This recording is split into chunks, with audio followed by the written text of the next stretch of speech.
All right, here we go. Let's get myself organised. We're going to do some painting, and I have myself the second Modron from the Nolzur's Marvellous Miniatures to finish off, and I'm hoping I'm going to get it done today. That's my plan. Anyway. Okay, so sounds is all good. You'll find the start time down in the description. If you want to get past all of this, I don't edit down my painting videos. They're too long. It's no point. I don't see any point to it whatsoever. But normally I would do all my presentation first and then open it up for questions and answers. That's not the format for today. So while I'm painting, my suggestion is grab your own stuff and have a chat with me. You know, I'm quite happy to talk along with you. I will probably talk while I'm painting anyway, and you're welcome to have a chat with me about anything, whether you are a player or a dungeon master, as I am painting. And do your own crafts, do your own painting, totally understand. Okay, let's go, we'll start. Hi, welcome to HowtoDandD. My name is Fred Wheeler, and today I'm going to paint a miniature. I'm also going to talk about Dungeons and Dragons because I usually do, but yes, we're going to paint a miniature, a Modron as it happens, and I have bought the Monodrone and the Duodrone for Nolzur's Marvellous Miniatures. Now I've already done the Monodrone, it's time to do the Duodrone, which is the strange looking cube-like creature that you see before you right now. So that is what I'm trying to duplicate today. It shouldn't be terribly difficult. There's really only a couple of different colors going on here, and so I'm going to have to make it all sort of pop out, I'm going to have to use different shades of gold, bronze, and in some cases silver for the weapon to make it sort of stand out. Otherwise it's all going to get lost amongst the gold. So that's the plan for today. This is my miniature that I've just spent, I have to say, honestly, it was difficult to actually get the miniature cleaned up. There are actually a lot of mold lines. There is flash everywhere. It took me about 45 minutes with a needle file, a lot of patience, sitting on the deck in the sun, and just filing away all of the flash and mold lines to get this ready to actually paint, which is kind of ridiculous. I like the idea of unpainted miniatures that are just primed by, being produced. I think that's a good thing. I like it. I just feel like some of the production line needs to sort of tidy up the flash side of things. It's just getting a little bit ridiculous. They're not high-end miniatures, but they are still, they still feel like they are resin-like in nature. They are resin miniatures, so resin miniatures are usually of a high quality, right? So why am I fluffing around with things like this? I don't know. Anyway, so here we go. Let's get started. Stop whining, Fred, and just get the job done. How's it going, F-Hubba? I got here less than a minute after start. Well done. You have achieved something amazing. I'm just going to dust it down, make sure I got all the dust off it. I did actually sort of give it a quick wipe. But you never know with these things, right? And I don't really want to paint the dust into place if I can help it. Now I can see, I don't know if you can see it, but I can already see mold lines that I wasn't able to actually get off. The problem is the miniature's so delicate. If you try to attack the mold lines too much, you wind up with the whole thing sort of snapping on you. I don't really want that to happen because it's got little spindly legs, it's got a spindly weapon. So, hi dear Jesus, how's it going? So I am now making my way around this thing, trying to get rid of all of the fluffy bits that I might not have been able to remove, just with a little brush. This is an old brush, by the way. I'm not using a new brush. Move it a little bit further forward. I keep forgetting that I can't move backward towards me, which is kind of tempting, right? There we go. That little piece came free. And yep, you can. I don't know if you can see it, but there's a few little bits of. There's something going on in there. Is there anything I can do about that? I don't know if I can. I think it's actually kind of. It's impossible to get at anyway. No, I can see what it is, but impossible to get at. Just too small a gap to get through. Okay, so a couple more little brushes on top. I can just see the top of the arm there. Hopefully the paint will disguise any things I wasn't able to remove with a file. And honestly, I did. I spent about 45 minutes trying to remove stuff. Stan Miller, hi, how's it going? How am I doing? Hope you are well. I'm doing the best I can, Stan. I do appreciate everybody's feedback on that video, my first vlog, and it was that kind of vlog. It's not a good way to start a vlog, right? It's probably the worst way. In fact, I really struggled with doing that, and I don't know that I will necessarily do it that way again. Not that I'm against the idea of showing you what happens in my life, but yeah, maybe I'll rethink how that all works, because it wasn't very easy. Anyway, where is my brush? I need a brush. I want to put some paint on fairly quickly, so we need a sizable brush. That ought to do it. Give that a wet down. Dear Jesus, there's so many thin pieces on that model. Yeah, that's the thing. It's just covered in thin bits everywhere. I'm going to stick it on. I still haven't got round to cutting myself and creating a block that's square, so the miniature doesn't roll around all over the place, which I know I need to do. Fred, when did you first start painting minis? The first miniature that I ever painted was a steel goblin miniature when I was maybe 14 or 15, and my grandmother was in Whitcoulls, which is basically a bookshop, and I'd never seen steel or metal miniatures before. Or back then I just figured they were lead, or I didn't know that they were pewter, but essentially they had lead in them. So that is essentially where I started, and I started with Humbrol paints, and my first paint job was appalling. I don't know if you've ever used Humbrol paints before, but they suck. They really just a pain in the butt. So that was my first experience. I'm going to go with, now what I'm using, I haven't actually explained what I'm doing. I'm using the Vallejo flat earth. So my understanding is painting something goldish or a metal color is always better if you have brown first. So I'm going to coat the thing brown, hopefully without breaking it off its legs, which kind of feels like it wants to do. And that will give me a good basis for the rest of the colour that I apply. Positive, yes, Stan, I am trying to think positive. I might have to think very differently in terms of how I approach things from now on, because, yeah, this is, I've had a few things crop up along the way. So this is why you're probably seeing quite a lot of me on YouTube, because I'm keeping my mind off things. Not only that, it's a long weekend in New Zealand, so there's really nothing I can do right now. This is like, you just gotta just get on with it. So I am taking the opportunity to just practice my hobby and really taking the easy way out. I haven't really done a lot of note taking. Well, not in the way that you guys might be aware of. Basically, I've been just doing reviews and painting miniatures and cleaning up stuff. So, and that's probably what I'll do for a little while until I am ready to do something else on the channel. F Hubba, not sure where you might go for similar. Harbor Freight sells a set of tools similar to the dentist tools in US. Good for digging out bits of hiding in small cracks. Okay. The problem is, I have no doubt that you could, but everything is just so much more expensive. I just recently, because a lot of people have been asking me, look, why don't you go get yourself a 3D printer? What about 3D printing for miniatures? Which is ridiculous, because I've got way too many miniatures as it is. And I know people are going to say, well, there's no such thing as too many miniatures. But the reality is I have a wardrobe full of miniatures, which I really don't get a chance to use all the time. So I had a look at the prices in New Zealand for 3D printers.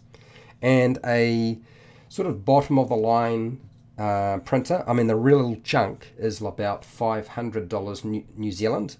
That won't probably do anything other than just cost you a lot of money. Real nasty piece of work.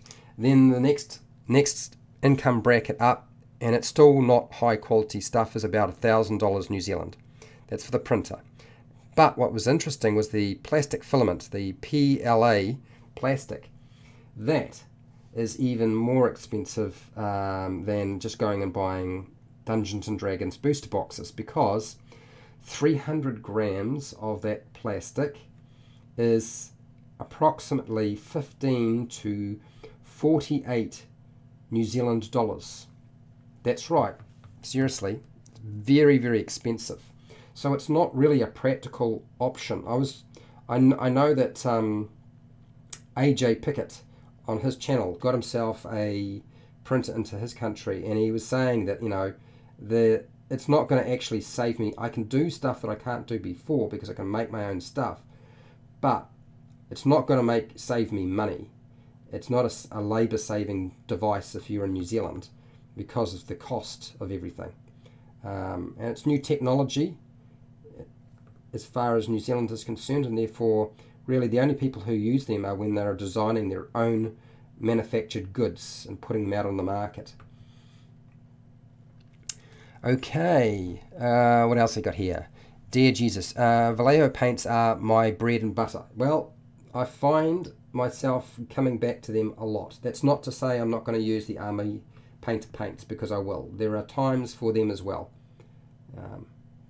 Just see if I can get the brown in there. Now, I'm going to apologise if I don't get this miniature finished in one shot, okay? But I've decided that I'm not going to push myself and make things stressful, because the whole point of doing this is to reduce stress. And if it means doing more than one video, so be it. More than one live stream. And I'm not going to go long, because I feel like that is not necessary. Instead, I will go and do something else with my day. I thought I might go and see a movie. That seemed like a good, sensible thing to do. I'll go and see that new Godzilla movie, which apparently hasn't got good reviews, but don't care. Got to go and do something else with myself. And hey, it's got full of monsters, right? Play Dungeons and Dragons, full of monsters. Got to go and see it. All right, here we go. Let's get that brown on. It's looking very brown. Some tricky locations to get into. Okay, let us tackle the base area. I'm going for the big areas first. Alright, so I'm going to stand this up, see if I can sort of paint it in that position without going out of the shot. Yeah, seems to be alright. And that's a better angle for me. I can just turn and apply the paint. Fantastic. What's that, F-hubber? No such thing as too many minis. Yes, I know, no. See, yeah, but there is, actually, because I don't really use them. It's just an addiction, right? Like so many things that we wind up doing with our lives. It's not, other than hurting your pocket in terms of money, it's not really a really bad addiction to have. To be fair, there are much worse things you could have as an addiction, but yeah, it is unnecessary. I know that. Let's just keep plodding away here. Otherwise, we're going to spend the whole time just painting the thing brown. Don't really want to do. I want to actually get some other colors on here. No. Right, more paint. Got to add some. Using it up nice and quick, which is good. Dear Jesus, Fred, have you ever needed to use a wet palette when you're painting, or is the humidity level good enough here not to need it? I have used it from time to time. There are certain times of the year where I will use wet paint. You know, I'll have a sponge or what essentially is a wet palette, and put paint onto it. But the problem is that only solves the problem of keeping the paint wet when it's on the palette. Once it gets from my brush to the miniature, it's drying so fast in the right time of the year that it's a waste of time. So that's why I tend to do the crafting of miniatures at a certain time of the year rather than painting miniatures. And that's usually the New Zealand summer. New Zealand summer is a good time to just do crafting rather than painting, because painting is just not practical anymore. So that's, hopefully that answers your question. What's that, F Hubba? You need to move to a US. You can get stuff cheaper. Yeah, but I still, I think the thing is, I still love New Zealand. I don't want to just leave New Zealand because things are cheaper somewhere else. And we'll see. There's a few companies that I had a whole bunch of companies recently that approached me and said they would like to send stuff to me to review. So that might mean I might not have to pay for very much very shortly, which will be good because I won't have a lot of income. So we'll see how that works out. I'm really not too sure how that will work out, because you often hear, oh yeah, we would like to send you some. You give them the address and nothing shows up. So yeah, it really comes down to whether they are freaked out by the freight cost of sending it to the likes of New Zealand. Okay, let's just wet that brush again. Stan Miller, New Zealand is lovely though. Yes, it is a lovely place in terms of scenery, and the environment is very different. It's not the same New Zealand I grew up in. If we went back a few years, quite a few years, when I was a kid, New Zealand was a place where really recreation was important, work was important, people worked hard when it was time to work, but people had weekends. Everybody on the weekend just went and played sport, went fishing, hunting, and generally just did whatever they felt like doing. You didn't go shopping because nothing was open. People would laugh at you but it's the change in our society. There's a lot less people who come from that background, a lot more people who are used to just going shopping for entertainment. And so that really changed how things work here in New Zealand. Ultimately at a business level as well. There's a lot of businesses stay open even when they should be closed because they can never make enough money on the public holidays.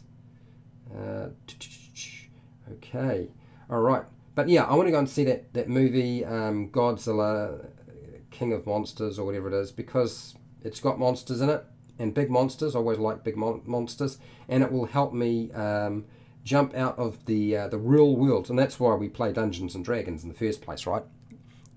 It's to get out of the reality that is sometimes our world. It's not just because we like fantasy; it is an escape. Like so many things, isn't it funny how everybody seems to have some sort of escape. Doesn't matter what it is, there'll be something that you do that's an escape for you. I've really found gardening works well for me too. I know that's a little bit odd, but I'm not very good with plants, but I still find it relaxing. That's still strange, doesn't it? Still sounds weird. Yeah. Hang on, I'm just getting in these last little bits. I'm not going to do the spear, the reason being that I don't think I need to, and that's going to be a different colour. It's not going to be a darker colour.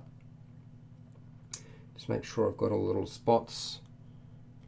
I think that's looking pretty good. I think that is coated. Alright, and I'll just do the top because it looks like it's just a little bit thin on top, since it's most likely to be seen. And a little bit more there. Okay, just my eyes giving me trouble now, I think, so we won't worry about that. What else? I know I need to show you guys my country. It's just time, there isn't really enough time. As long as it's a hobby, and really I would like it to stay a hobby, I feel like I'm being sort of slowly maneuvered into position though. We'll see how I feel about that in a few more months. I need a drink of water. Dear Jesus, I'm really interested in travelling there for odd reasons. Very odd reasons. What would be the odd reason, by the way, dear Jesus? What's the best part about living in New Zealand? The best part of living in New Zealand is actually the thing I thought I would hate the most, and that is the peace and the quiet. It's quiet. I like it quiet. I really do enjoy the quiet.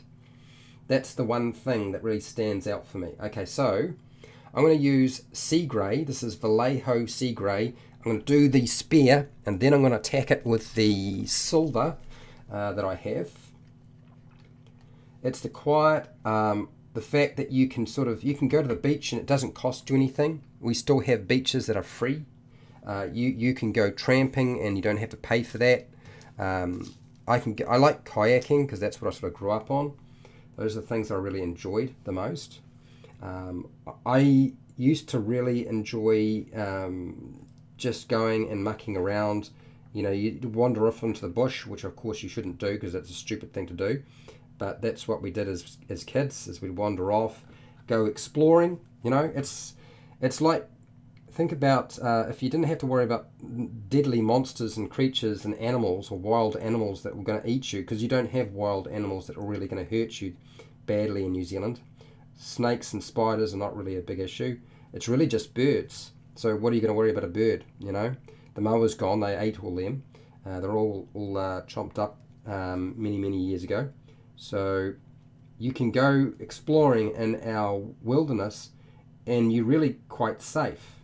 The only issue is getting lost or getting too cold, and that's usually what most people sort of die from in New Zealand, is just not knowing that they need to wrap up warm, not telling people where they're going, or going off the beaten track and getting lost. Because it's a small country, but you can still get lost in this place, or they get injured and they can't get out. There's no point using a phone. Most people don't have satellite phones, and you're not going to get any reception in New Zealand. Things like cell phone towers are few and far between. So those are the sorts of things that I really like the most. And the fact that, you know, the important things in life are not really money. You never really made a lot of money in New Zealand, ever. It really wasn't. You know, it's a farming land. You know, it's an economy built on the production of food.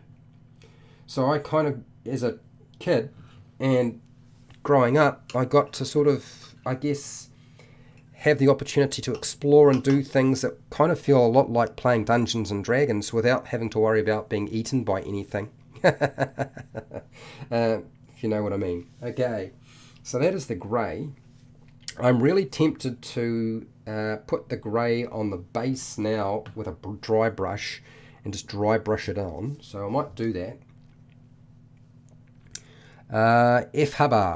Line up a dozen or so minis. Use one colour as needed on each. Change colours and go back down the line. The first colour is dry on the first mini. Yeah, absolutely. Yep. If you're doing it in production, I used to do that when I was playing war games, so Warhammer 40k and Warhammer Fantasy. I used to do that sort of thing all the time. I don't like painting that way. It just feels like mass production. It's a little bit. It's not fun. Do you know what I mean? It's not fun work. It's just you just wind up mass producing stuff, and it's not a lot of fun, which is probably why I stopped doing it. Okay. So we're just gonna. I've got a little bit on the feet, but it doesn't really matter. This is why I'm doing this now, so I don't have to worry about that. Just bang it on.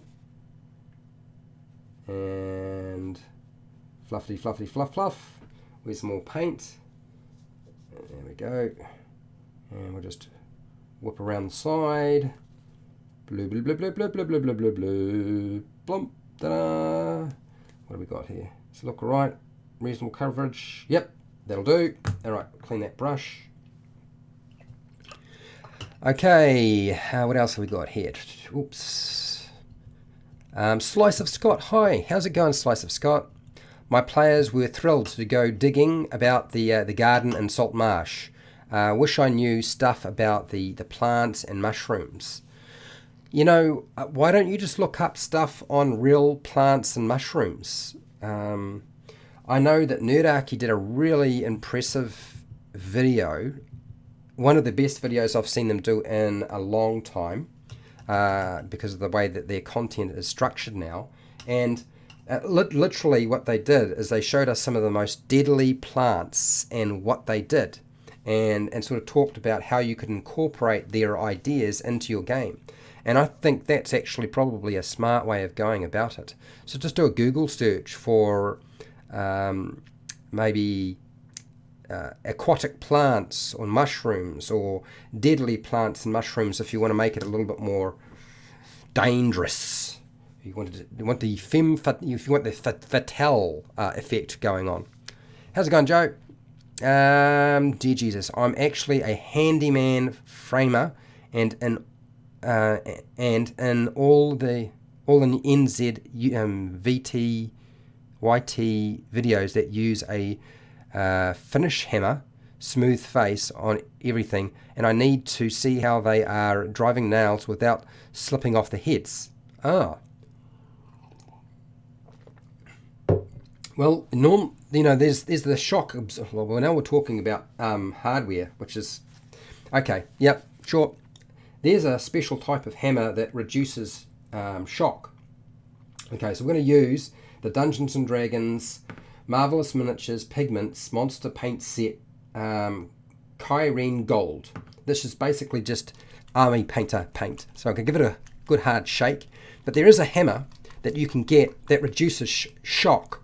And if you reduce the amount of shock and impact at the head of the hammer in terms of vibration, then the hammer head won't slide off the nail. So that's one of the easiest way to deal with that. And look, hitting a hammer onto a nail is something that you practice. It's not actually that easy. Some people really struggle with the whole process. So yeah, I've seen more than a few people who took quite a while before they understood what they needed to do with the hammer. I know that seems strange. You think, okay, how hard can it be to use a hammer? But if you're putting in a 3-inch nail or a 4-inch nail, now a 4-inch nail is about 100 millimeters long. That's quite a long nail. And nails nowadays are not made very strong, so they tend to bend because the metal's really it's garbage, really. They don't use high quality metals nowadays. Whereas in the past, you could guarantee your nails wouldn't bend quite so much when you struck it. So now you've got to be even more accurate than you were before, which means that those high-end hammers are more important. Otherwise, you can't put the nail in without it bending. You wind up with a whole lot of bent nails, going back and buying more, which is exactly what they want. Yes. Seems like a terrible way to do business, doesn't it? Anyway. Moving along. Okay, what's that? F-hubber. Practice. I was 40 before I saw a framing hammer with a textured face. You can create a textured face on your hammer if you need to anyway. There's plenty of paint-on compounds that allow you to do that. They wear off, obviously, but you can do that. I mean, nowadays, most people are just using a nail gun, particularly if they're putting a lot of nails down. Right, so I am putting this paint on first, and then I will go back and we'll start dealing with other aspects of it. Now, I'm going to have a lot of trouble whether the spear is so close to the body, so painting that area is going to have to be done last for the spear, otherwise it's not going to work. I can live with that. We'll figure that out. That's not that hard to do. Blue, blue, blue, blue, blue, blue. Saw milled faces somewhere, something somewhat new. I'm not too sure what the milled face. Haven't heard of that. You know, you Americans, you guys get some of the coolest hardware out that I've ever seen. And stuff that it takes years for us to get it. By the time we get it, it's incredibly expensive, and it's now considered obsolete in your country, really, and because there's a new product out. So it's yeah, you never keep up. All right, so this front face is coming along nicely. I'll put a bit of paint there. Okay, so she's getting a bit hairy. I'm going to have to clean a brush out. Yep, time to do the cleaning process.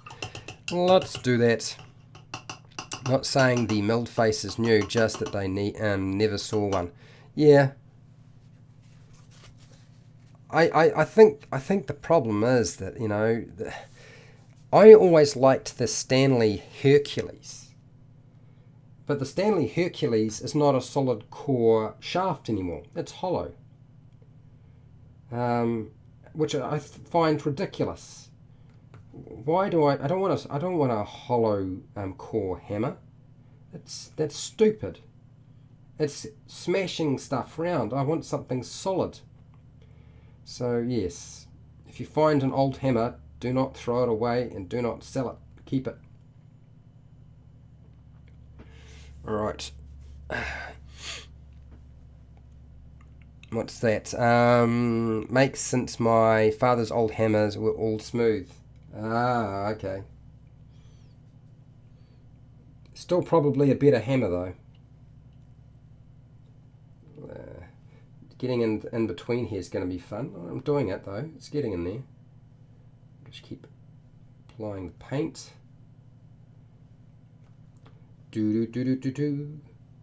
Hey, I'm assuming that most of you like the idea of me putting up the finished image on as the thumbnail for these videos, right? You'll let me know. I only just done that with the monodrone. I had taken a photo of it completed, and I think I had put it up on the Facebook group, but I hadn't actually made it the feature for the thumbnail for the video that I did on it when I was painting it. But I'm assuming that would be appreciated if I put up the final paint job that I wind up with when I'm doing these videos. Problem is, it takes a little bit of time to make that all happen, so it might be a day or so or longer before that happens. But yeah, if you guys like that, I'll keep doing it. Boom, boom, boom, boom, boom. Do do do do. There we go. In there, in there, in there. All right. So around the feet, I'm going to have to use a smaller brush, I think. Otherwise, it's not going to work. Fred hit the nail on the head with that explanation. Okay, all right, so. God. Oh dear. The problem is, I do actually know a little bit about hardware and that sort of thing. And I'm probably going to have to go back to selling at retail, which doesn't really appeal to me at all. Anyway,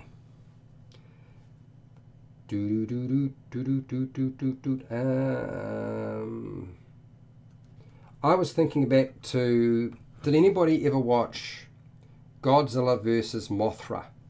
Because I remember that. When it comes to monsters, I could never understand why they decided that a moth made a really good monster or villain for a movie. It just seemed a little silly. And it got even funnier when they started putting the sound over it, because I could hear what sounded like a train. There's this caterpillar making its way, apparently at incredible speeds, towards Godzilla, and it's making choo-choo noises. I'm serious. Mothra turns into a moth and becomes far more dangerous, but the choo-choo noises was just hilarious. Very, very funny. And I'm wondering if I'm going to see the same thing in this movie if I go to it. Am I going to see some of these monsters making choo-choo noises? Ah, dear. You have a shock absorbing section right near the hammer. Yeah, it tends to be the way that they go now, is they just build in a shock absorbing element to it, which is unrelated to the holding of the grip. Not really Dungeons and Dragons conversation, I do realise. Let's have a look. So, I did get something in the mail, but I can't get hold of it till just yet. This got sent to me in the mail. So that means that there's something sitting at the New Zealand Post for me to pick up. And I suspect it could be any one of many different packages that are supposed to be coming my way. So it could be this Ghosts of Salt Marsh book. It could be something from one of the other companies that produce dices and terrain and other things.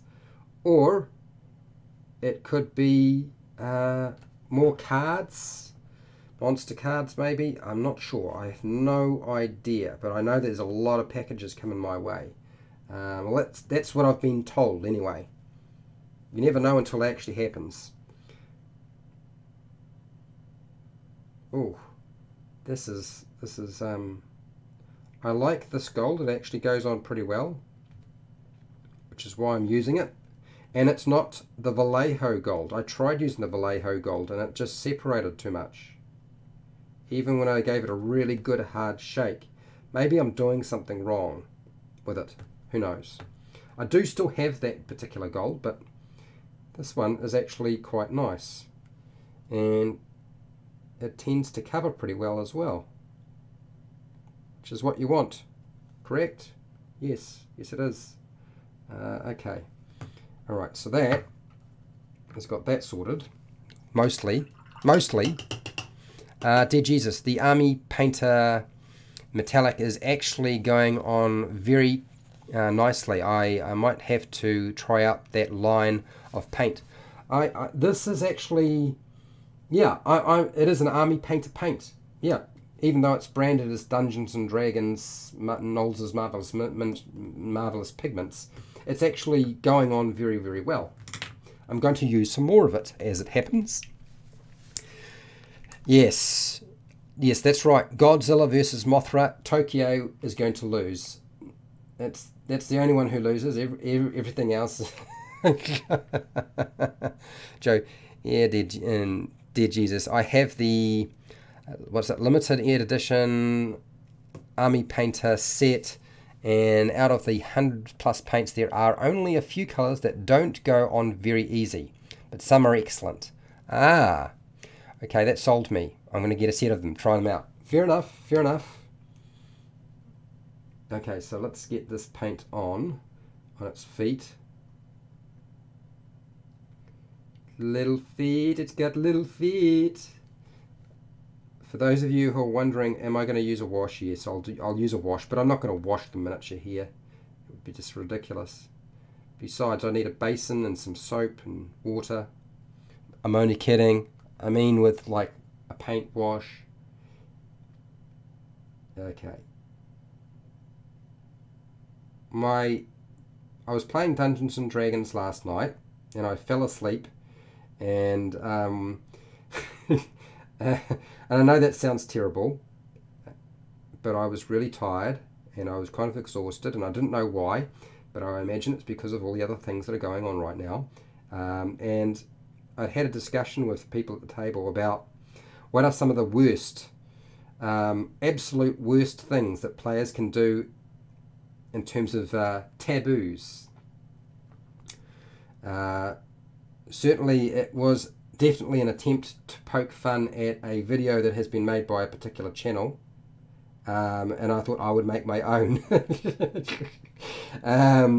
But it probably won't be in good taste, and but they gave me some very good ideas, and I wrote down a whole lot of stuff, and I feel like it's relatively complete. I just need some appropriately silly images to go with it, and I will do a video on the absolute worst player taboos when playing Dungeons and Dragons, just to have a bit of fun. Okay. Right, that is looking pretty good. We're going to just clean off that little brush and move on to another colour. Let's ditch that. I feel like I'm going to go with the standard Citadel paint brush, and let's have a look at something that's quite dark. I've got the silver. Okay, where's that's silver there. So I've got a couple of choices. I've got the Army Painter D&D Silver Dragon. I've got Vallejo Silver. I've got, oh, pardon me. And I've got Oily Steel. And I feel like Oily Steel is the way to go out of the choices that I have here. Yep, let's go with the Oily Steel. Let's start with that. And then I might work my way to the Silver Dragon, and I might use the silver if I can be bothered. I'm going to use that on the spear.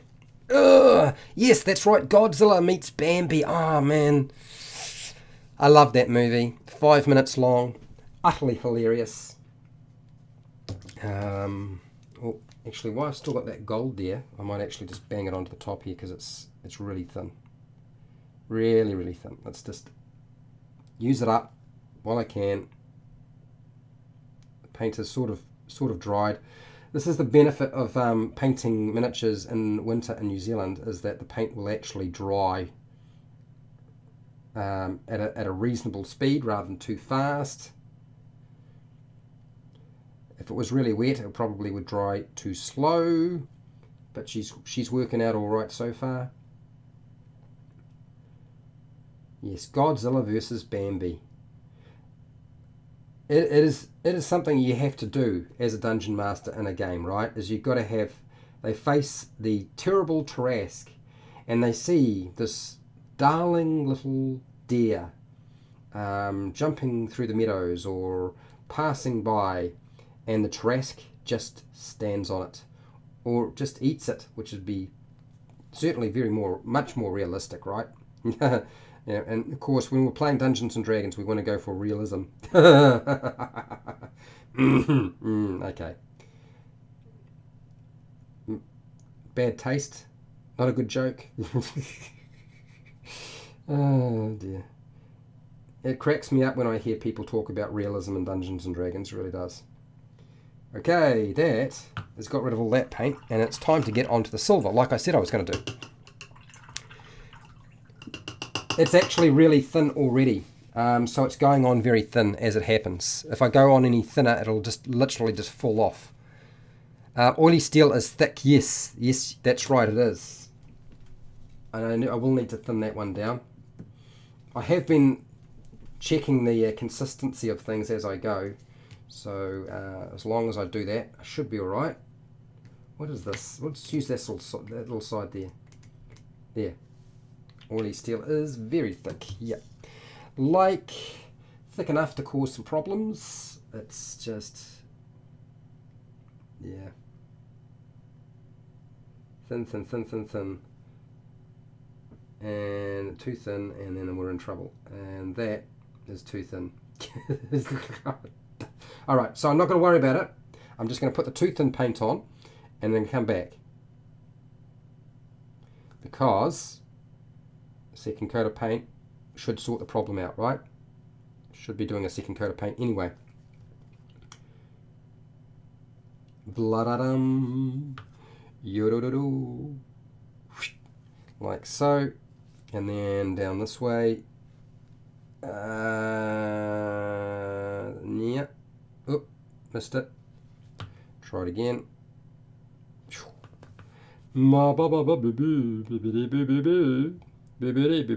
Okay, I'm just making silly noises. There, my sister's had a baby, so I've got to go and check out the new bubs at some point.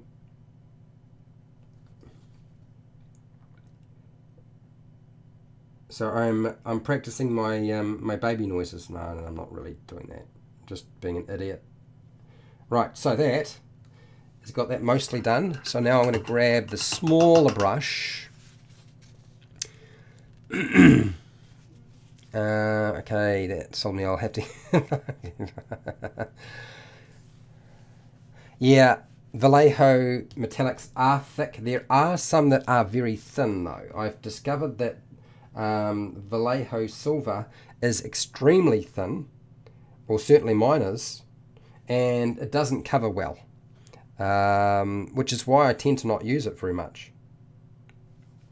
I don't know why it does that. You know, you would think that they're designing paints for covering miniatures that they would make. They're expensive enough as it is, right? So what are the companies thinking when they make paints that don't work properly?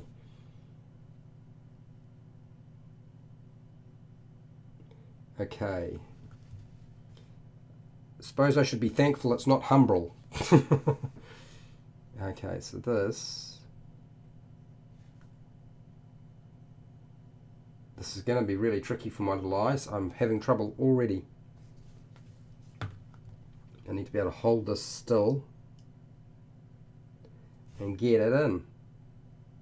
Just coating around, coating around, coating around. You know, I'm being too fussy. I need to just accept that there's a certain level of skill that I can produce with my old eyes and my hand control, and just live with it. Change the things you can, and the things you can't, just accept it. The problem is I always struggle with that.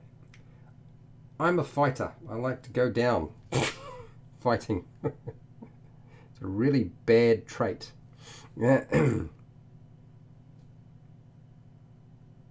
Okay, so that just about covered everything there on that little spear. Oh yeah, you almost missed you. There we go. I don't know if you can see what's going on, but it is going on.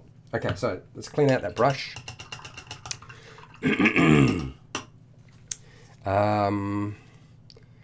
Well, what was the video I saw that Cody did on taking 20? That's right, how to one-shot a Tarrasque.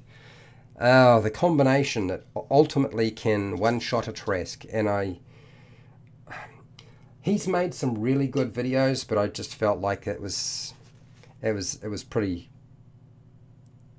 silly. And if it had been made, maybe I just don't understand that he made that in jest rather than as being a serious option for people. But I couldn't help but cringe when he started telling me some of this stuff. It's quite a involved process. It was kind of ludicrous too. You should definitely go and check out the video on how to one-shot a Tarrasque on his channel, because trust me, you'll do the same that I think I did. You'll start to cringe and like, oh seriously? Bambi is too small for the Tarrasque to notice, so he gets squished by accident. Well, that's probably true.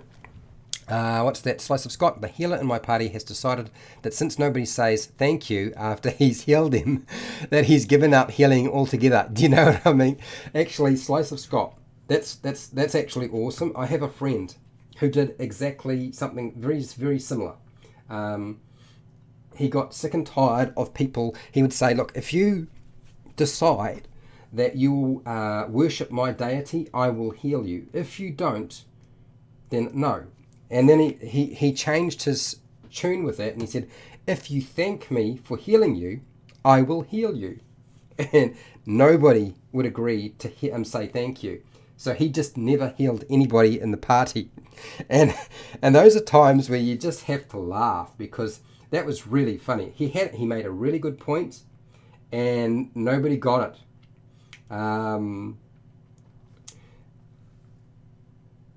And I think I was playing a wizard at the time, and as a general rule, I wasn't getting hit by anything very much, because if I did get hit, it usually meant the end of my character.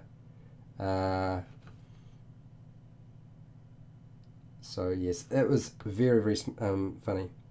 Loved it. Thought it was hilarious. So your story resonates with me, because I can certainly identify and understand what was going on through their mind when that happened.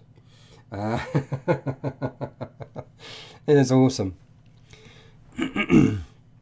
Yes, healers are underappreciated. Absolutely. one of the other PCs really annoyed me and my druid, and that character will not get healed. I'm the only healer in the party of 10 PCs. You got 10 PCs and there's only one healer. Oh, that is awesome. Have they not multi-classed? Yeah. My party, there's only 4 of us. We've got a cleric, we've got a paladin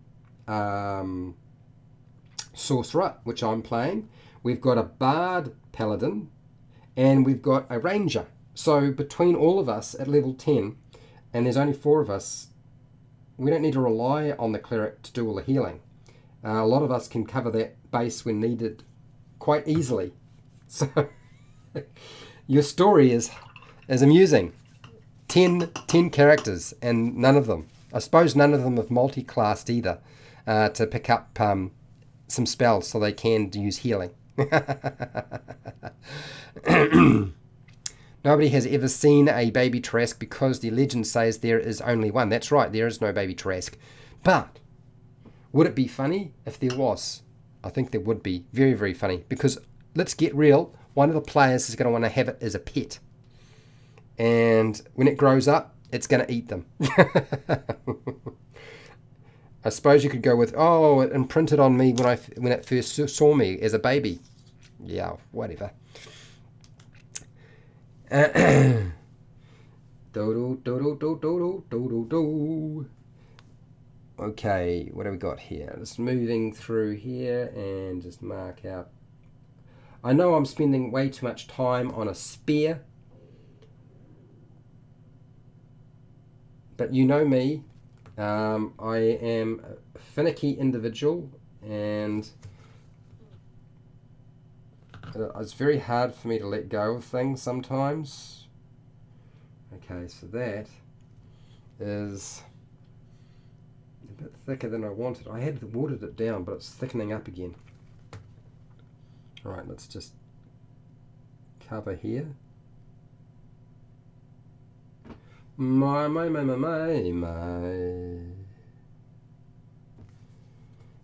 Okay. She's looking good. Oh, for those of you who are fans of hanging out with me while I paint, I will probably be doing the same thing tomorrow. Not necessarily with this miniature, but probably doing something. Just because it's good for me. And what's good for me right now is doing anything that will help me relax. Because it's a public holiday in New Zealand tomorrow, and all those poor retail people will be working, and everybody else will not be working. I feel so sorry for them. Dee-dee-dee.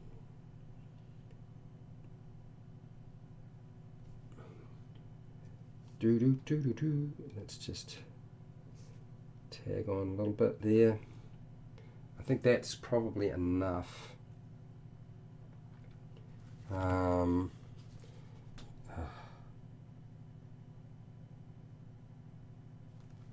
Yeah.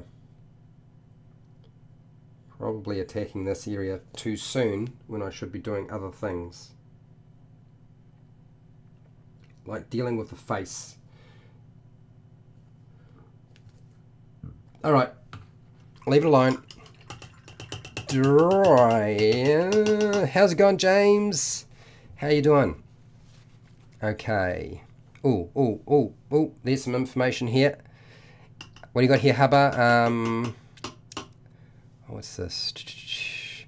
Dear Jesus, last Saturday I finally played D&D after a 3-week hiatus, and I overlooked something that was detrimental. Oh, that happens. You forget. I always find myself playing late at night, so it's actually really hard for me to remember what I'm doing. Thank God for those spell cards. That's really helped me a lot.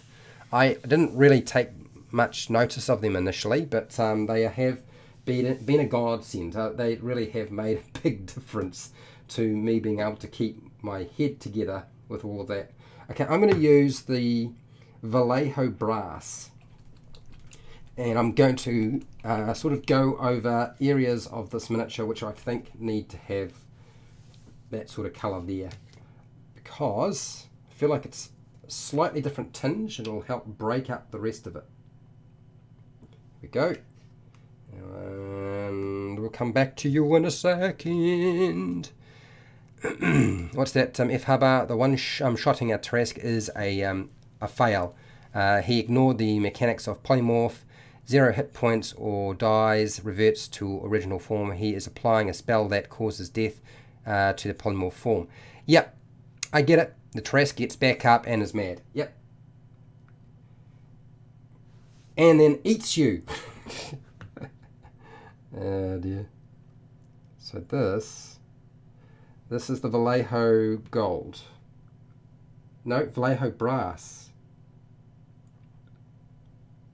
And I am applying it. It actually looks almost identical. I feel like it is almost identical in nature to the last paint that I used. And I am painting most of it with the same color, but I will sort of leave patches that are unpainted with that color so that you get a change, a transition of some kind. I'm not really going to be able to achieve that with these colors. I'm going to have to go to a darker brass color. I do have that, so that's good.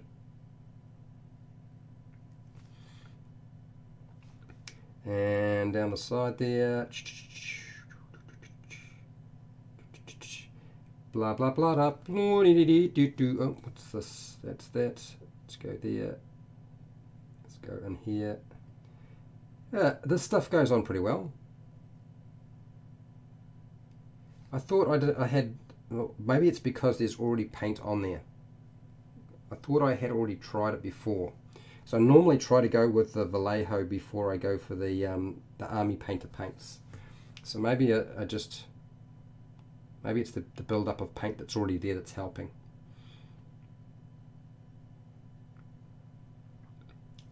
But yeah, it's starting to sort of develop. And I know essentially it looks like I've just spent my time painting an entire miniature brown followed by gold, which I suppose to a large extent I have actually. It's been fun though. Oh, I need to pay attention to the live chat. I'm not like I'm doing anything hugely complicated, right? So let's just have a quick look here. The party... F-Hubba, the party of 10 is at level 3. Nobody has the level to multi and be effective yet. Okay. And at level 3 with this bigger party, it's easy to one-shot a character. Yeah, it is. Well, with 10 party members, it's hard to sort of not have somebody around to help you. It's really, you should be able to manage it. The Ruins of Thunder Tree map is based on 10-foot squares, and I was using that map as 5-foot squares, so combat was cramped and confusing. I bet it was. It's going to cause me a whole lot of strife when I have to do a video on the topic. Lucky they didn't go far before calling it a night. Yeah, I think the easiest way is going to be to draw out a really rough, quick map, and then just draw out the actual area you're working in for the Lost Mine of Phandelver with the Ruins of Thunder Tree, because of the fact the squares are so large. Each square represents 10 feet rather than 5 feet. Old modules use 10 feet. Yep, because they try to make the area big enough that you could actually do something with it, right? Which makes a lot of sense. 6 feels like the max of PCs I can handle. I don't blame you. I like 6 more as a pain, and less I don't like either less than 6. I like 5 or 6. How do I deal with a large group? I try to break them up if I can. If I can't, then I just bumble along as best I can, and I have a whole lot of cheats for dealing with large groups. F-Hubba, I have a map I drew in 1/10 inch squares, grid paper using 10-foot squares. Okay. It's going to be an interesting day for me, James. I'm just trying to cruise, basically. Yep, just trying to cruise. Keep it light for myself. I made dear Jesus? I made a new map that accommodates 5-foot squares, and I will post it on HowtoDandD Facebook when I get a chance. Hey, that would be awesome. Hey, thank you for doing that. I downloaded all your maps that you sent me. I just haven't had a chance to go through and sort of sort through them and decide which ones I need to print out. But I will do that because it's going to be really, really helpful for other people and for me. If Hubba, so I've got a strict time limit to decide on actions. Yeah, time limits are good. I use an egg timer, but I have a way of getting around people taking too much time in combat anyway.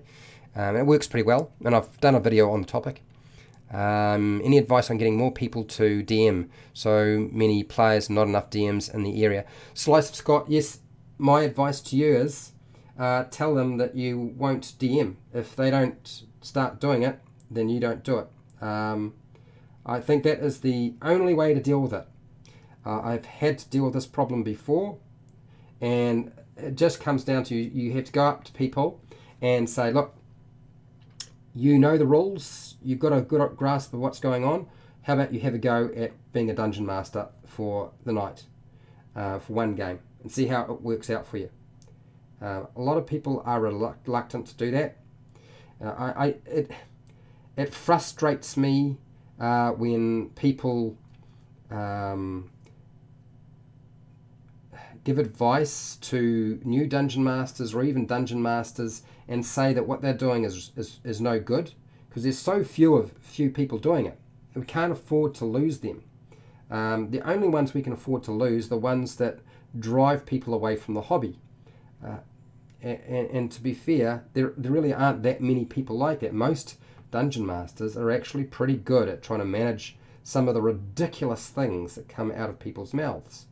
So it really comes down to not making it quite so stressful for them. Right, that is that gold done. I feel like that has covered it sufficiently. And it's why I should do a series called The Lazy Dungeon Master. One, because it wouldn't require a lot of work and hard work on my part, which is one reason why I would like to do it. But also, two, hopefully it would make people feel a little less stressed about being a dungeon master for Dungeons & Dragons 5e, considering they have to contend with all these professional dungeon masters and Chris Perkins, Jeremy Crawford, Matthew Mercer, and all these other people who can run the game at a very, very high level, which is sort of unreasonable to. It's not reasonable to expect somebody to be able to do that. It's actually completely unreasonable. Okay, so I'm going to use the Army Painter or D&D Nolzur's Marvelous Pigments. This is Dwarven Bronze. I think I put it down in the description as just being Dwarven, which of course it's not just Dwarven, it's Dwarven Bronze, but my error. Let's, now, what was I thinking? I was thinking I would do something else. What have I forgotten? No, this is what I should be doing. This is the next color. This is going to be a lot darker, and I am going to apply it in a, what would I say? I'm really going to apply it as more like a highlight than anything else. Oh, it's really thin. It's very thin. So I'm going to just go around the edges roughly. I'm not going to get too fancy about it because it's all right if it's sort of keep doing that.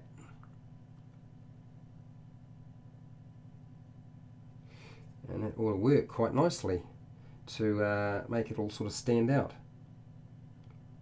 I want to stroke it across there, but I feel like if I'm going to do that, I need to brush off a bit more. Yep. Yeah, that'll work nicely. Awesome. Consistency is good.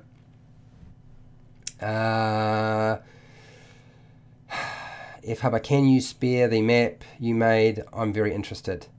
Hubba, yes. I think I like it when you guys share each this community is getting just awesome. I will say this though.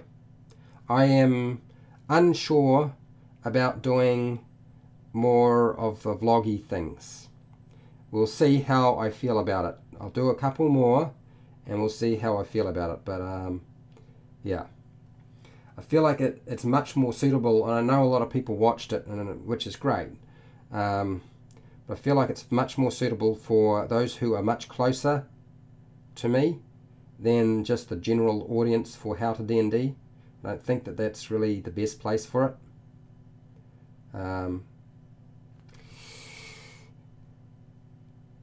Anyway, just a thing that's popping through my mind. Sector Black, how's it going? Interesting little creature. Yes, the Modrons are really quite interesting, I have to say.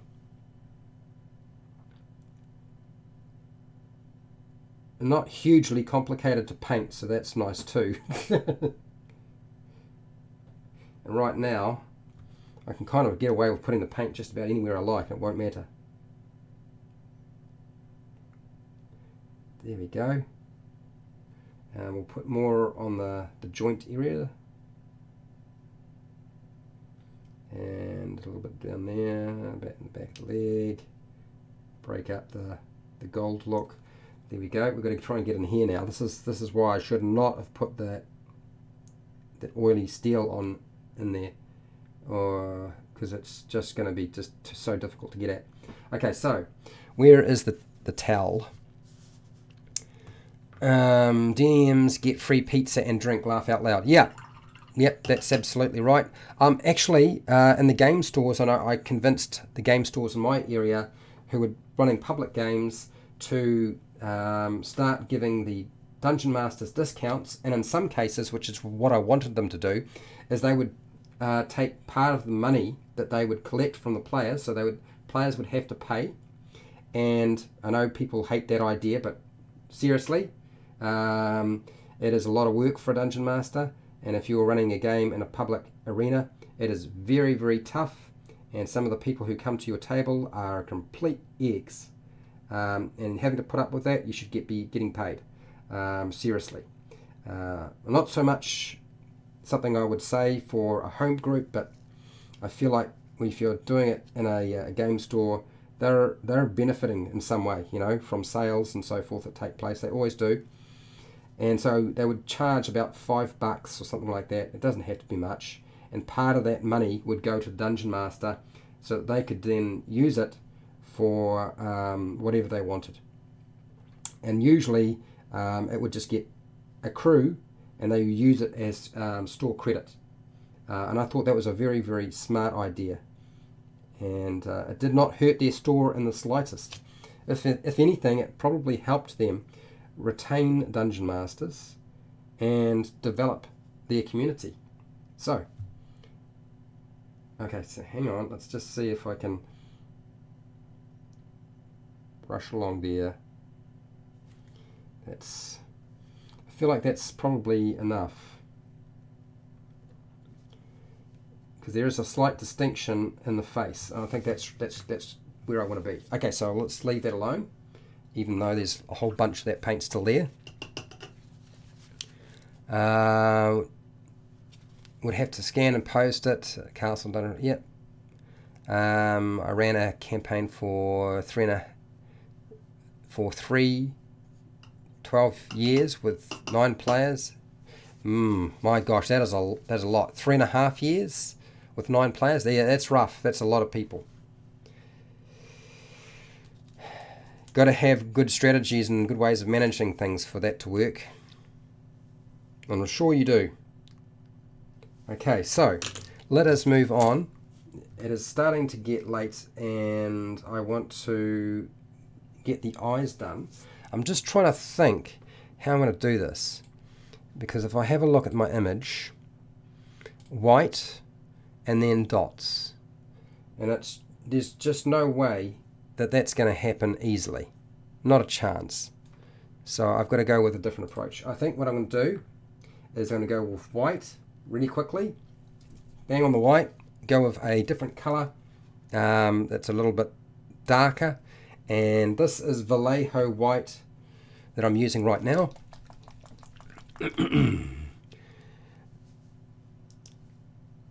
The group at the game store is growing so slow. DM gets distracted all the time. Yeah, I don't blame them. Probably because there's so many other things going on. If it's a really noisy environment, very, very hard to run a game. I found myself in the end, I actually changed the location, ran games for the store, but I ran them in a cafe that was nice and quiet. on a Wednesday night, and then eventually on a Sunday, and on a, what day was that? Thursday, I believe.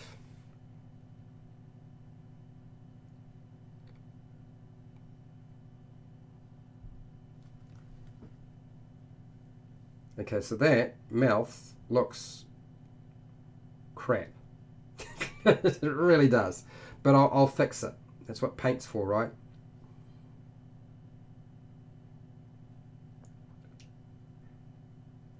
Just got to get the paint in the right place.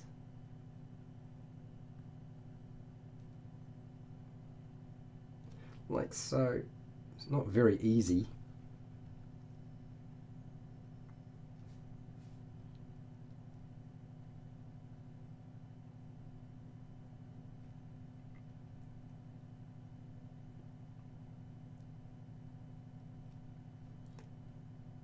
That is some fiddly stuff.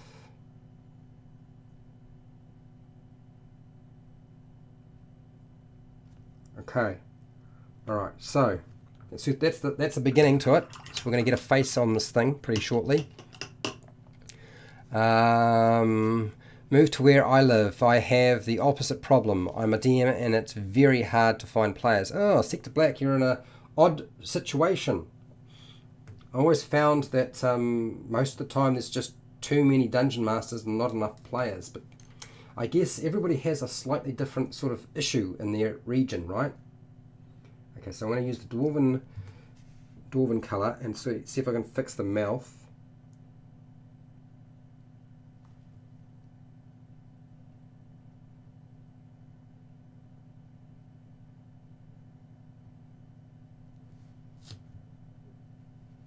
Well, mostly done, mostly fixed.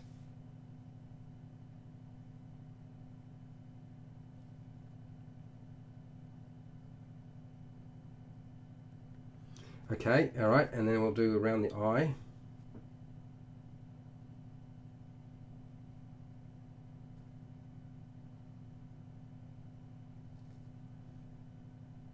Little bits of paint.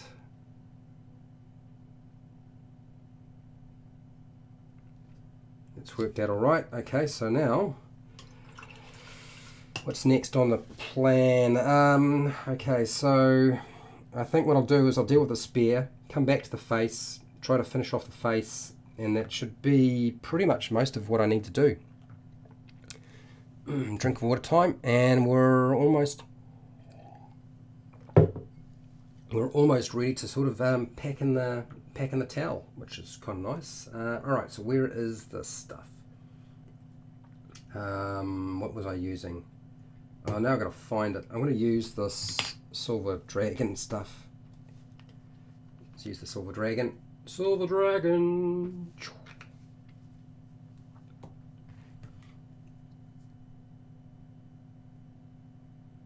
Oh yeah, okay, that's fine. And slide up and down that rod.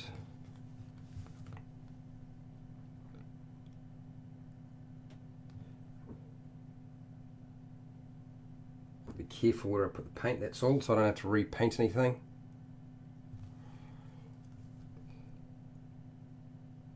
I'm sorry if I haven't got to the live chat and just checked what's going on in terms of keeping up with it, but it's getting really fiddly now, so I kind of have to concentrate. These finer details, as I always start getting quiet at this point, right?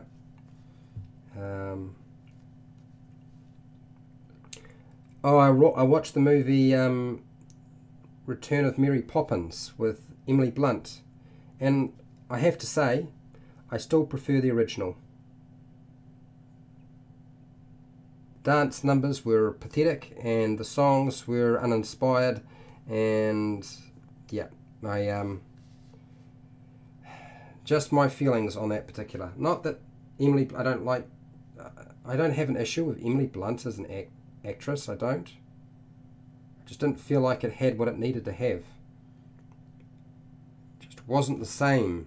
as Dick Van Dyke, and it wasn't the same as oh, now for the life of me I can't remember her name.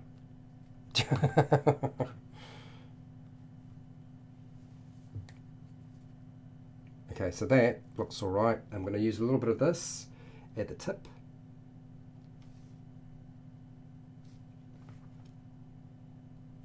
And the rest of it, I think, streaks.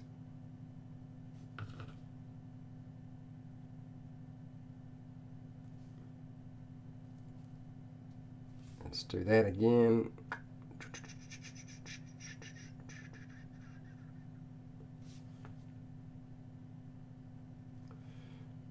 Okay, that's fine. We'll leave that.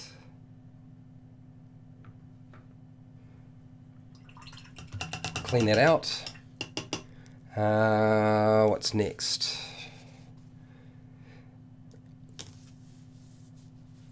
Okay. So this needs the eyes sorted out. So now I've got to figure out how I'm going to do the eyes. Now I had problems with the eyes last time. And what did I do in the end? I think I used blue, because blue was easy to sort of control. And then I put a black dot on it, which was like super difficult.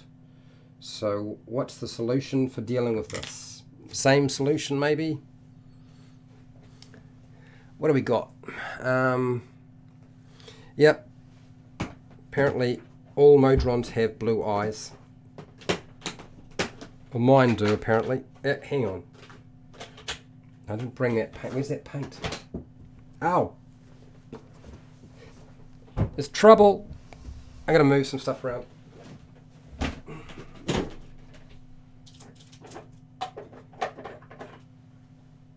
Okay, I've got some blue. I'm unfortunately going to have to resort to doing the Citadel blue because it's quick and on hand, and I don't know that I have time to fiddle around. Oh, what's this like? Frost blue. No, I'll use the Army Painter paint. I'll use the D&D Nolzur stuff. This is Frost blue. Let's try that. It's a little lighter, and it's just whether I can control it enough. There's a little blob there. Let's just see what it moves like. It's way too thick, so we'll just thin it down a little bit.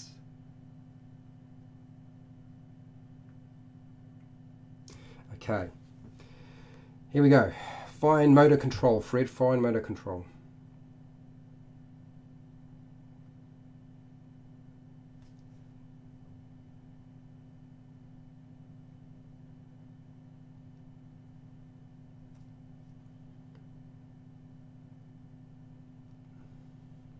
Okay, I think I got that bit done.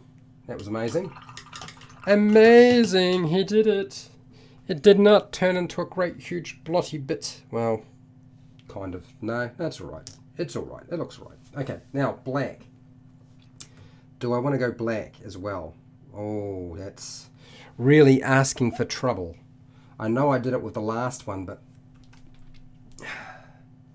getting that, you know what I'm talking about. I know you guys know what I'm talking about. Getting that little black dot in between, in the right place, so it's not on the white and it's in the middle of the blue, to get the look of it being like an eyeball with a pupil. She's hard. I don't feel I can do it with a brush, and if I try to use a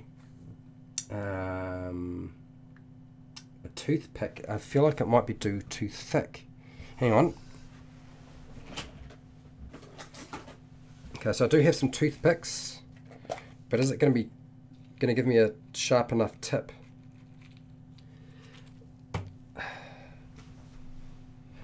All right, I'm going to do a test run. It's black, and then dot. So that's a big dot. That's a very, very big dot. That doesn't look like a very small dot. That looks like a huge dot. That dot will not do.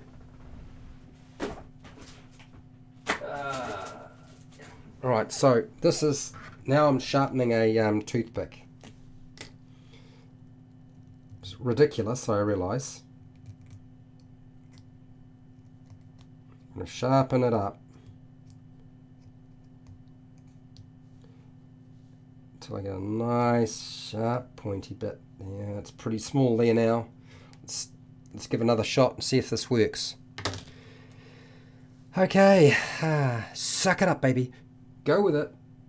And test. And test. It's not really working at all now. It's very small though.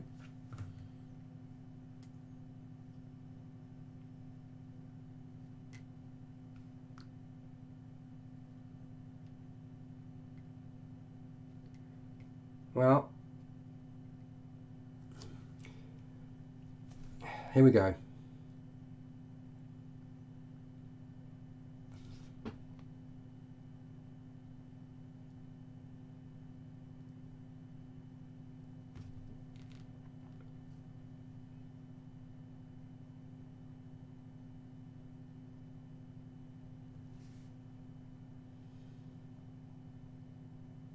I don't think that did anything. Well, okay, let's try the brush. Let's have a look. What can I do with a brush without stuffing it up? That's way too big.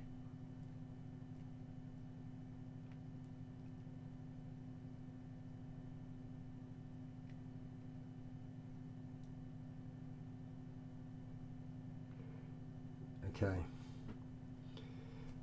Well, this just feels like a really bad idea.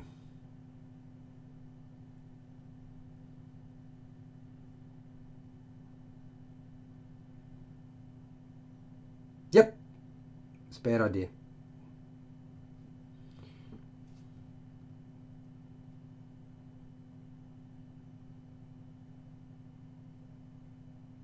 Yep, it definitely was a really stupid idea. Like masterfully stupid. Like that wasn't going to work. And it definitely didn't work. Back to the blue. And got to know when to quit, right? I think this is my point, where I have to accept that this is as good as I can make it look, given my level of skill and the tools available to me. And I am going to accept my failings and my limitations in the world and say, guess what? That's the best I can do. It isn't too bad. I'll give it a bit of a spin so you guys can see it. There we go. There it is. She's looking interesting. I like the fact that I have at least managed to get the eyes to look all rightish. Not fantastic, but all rightish. And they're not a very difficult thing to paint, really. Just I'm painting it, so that makes a big difference, right? I will take some photos of it later so people can have a check it out. So that is really where I'm going to say, guess what? It's time for me to go. It's that time again where I have to leave you.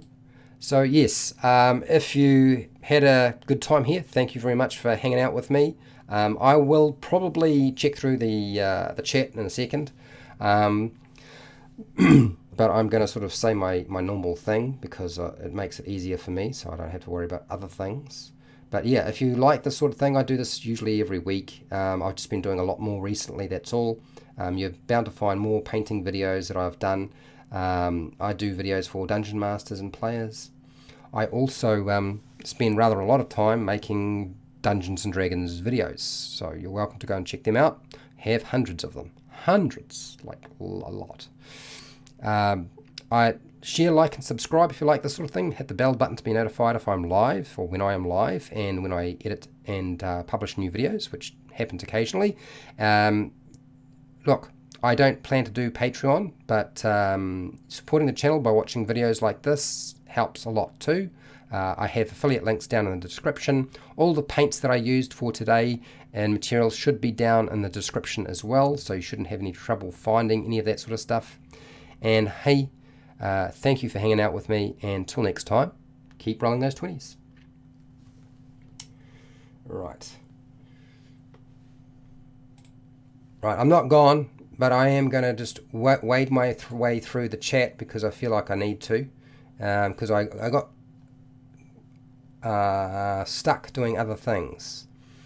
What else have we got here? Stores. Okay, so here we go. Just going through the chat, and I might just flick that screen back up while I'm doing that, just because I can. Because I can, and I will. I can. There we go. There he is. He's smiling. He's happy. There we go. It's done. All right. Chat. Let's have a look here. The group that stores. DM gets tracked all the time. Okay. Sector blank. Moving to no. F Hubba. Never expect critical role level role playing from average player or DM. But you can get better with practice. Well, I think it's actually unreasonable to think that anybody can be at the level of critical role. You know, there is only one person who dungeon masters like Matthew Mercer, and there's only one group like Critical Role, and that's them. And you can't duplicate it. Sorry, it doesn't work. Put an ad on Great Game Masters Game Finder page. Yep, could be. Yep, that's. I use the internet. It works well to find people. I use Facebook heaps and heaps. It's been a really, really useful tool actually for that. Dear Jesus, most DMs that put the time and effort into the game are really bad. With supportive criticism, the players that only grow more. Yeah, well, you know, I think that supportive criticism is good. I always ask for feedback as a dungeon master, but there is a time when, you know, you've just got to sort of, you know, dungeon masters are going to have nights and days then things don't go well, and it may not even be anything related to what they did. It might be simply because other people at the table weren't on their game, or they were tired, or they weren't, you know, quite into it that particular night. So yes, I think we need to remember that it's not just because you have a bad game session doesn't mean it was the dungeon master's fault. It could have been the players who just weren't very interesting that night, and it just didn't gel and come together. That's also part and parcel of the whole process. F Hubba, 20-year MIG and almost no playing PC, then not playing at all, just got back into it, playing at a game store to learn 5e. Well, you know, it's things change, right? You got a broken keyboard. I was trying to work out what was going on there. That was very confusing. Okay, all right, I get it now. Okay, the more eyes you do, the easier they get. Yes, I've done lots and lots of eyes, absolutely, but that doesn't mean... See, the thing is, you've got to understand, is as you get older, your hand control changes. So I'm not as still and accurate as I was before. My eyesight is not as good.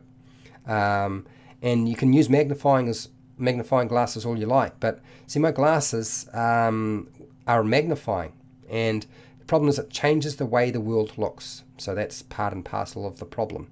You just got to accept the reality that things get harder to do as you get older. Free pizza, absolutely. Great design of an adventure today, and get a headache from eye strain. Oh, World Anvil. Okay, but I think yes, feed the dungeon master. That'll help get people interested in being a dungeon master. Give them something else that nobody else is getting. To do eyes, paint the white and then dot with a toothpick for iris, and then again a small dot for pupil. Yeah, well, didn't work. Just wouldn't work. Too small. Yes, I do white iris pupil in 3 8mm minis sometimes. Only the ones you can care about, laugh out loud. Painting for tiny stars and moons all over the wizard's cape once. Ooh. I try not to paint that kind of level of detail nowadays. I've done it before, but I couldn't do it now. I used to use an account book to track experience for players. I used a spreadsheet and a tablet, and then I got going again. You know, calculating XP is just a giant waste of time sometimes. I feel like it is just extra work you've created for yourself. That's not to say that I don't do it from time to time, but the more and more I play the game, the more and more I just don't care. But that's just me. Dear Jesus, can you imagine doing 120 goblins, Gretchens with eye pupils? No, I could not. I wouldn't. I've done many miniatures for wargaming, and eyes were always a pain in the butt. Yeah. Okay. Not bad. You think it's all right? Well, that's good. Do it. Pearsham, I don't know. Oh dear.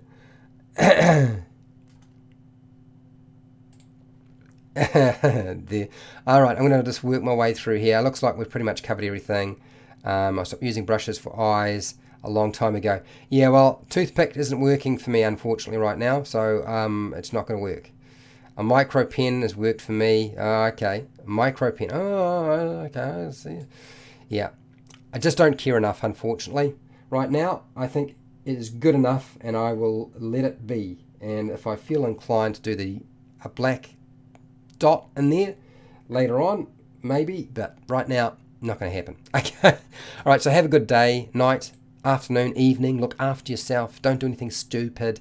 And I will probably see you again tomorrow for whatever I have cooked up. I don't know what it is, but I will definitely be back to do some more painting of some kind. I just don't know what it will be. So I'll see you later. Hey, and thank you for everybody who's been hanging out with me. And I'm sorry if I didn't get to the chat as quickly as I would have liked to get to your comments. I do apologize for that.